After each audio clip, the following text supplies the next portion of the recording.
டிஎம்கேவில் முன்னாள் அமைச்சர், அதிமுக தான் அந்த குடும்பமே அதிமுக குடும்பம். ம். ஆனா அதுல ஏன் பிஜேபி பிடிச்சி வந்தாரு நயினார் பாலாஜி? சொன்னல இளந்தாமரை மாநாடுல மோடிஜியோட அட்ராக்ஷன்ல மாறி வந்தார் 2014. அப்படி என்ன மோடி கிட்ட பிடிச்சது உங்களுக்கு? மோடியோட ஆளுமை. ஜெயலலிதா காலத்துல அதிமுகவுல முக்கிய பொறுப்புல இருந்தவர் உங்க அப்பா. ஆமா. அந்த தலைவர்களை பிடிக்காம அதை விட மோடி உங்களுக்கு ஒரு அந்த தலைவர் அட்ராக்ஷன்? பிடிக்கலன்னு சொல்லல. ம். இப்போ எங்க அப்பா வந்து பார்த்தீங்கன்னா ஒருத்தருக்கும் ஒரு விஷயங்கள் பார்த்து அட்ராக்ஷன் ஆவாங்க.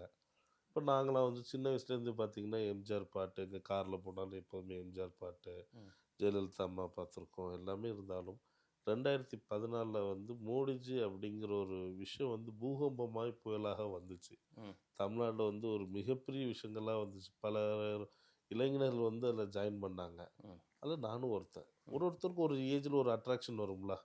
நீங்கள் கேட்ட வந்து ஒருத்தர் பிடிக்கும்னு சொல்கிறத விட இன்னொருத்தர் பிடிக்கலன்னு சொல்கிறது தவறான கருத்து. ஸோ நீங்கள் எடுத்து வைக்கக்கூடிய அந்த கேள்வியே தவறான. அதாவது இன்னொருத்தர் பிடிக்காம பிடிக்கல, இங்க வரல.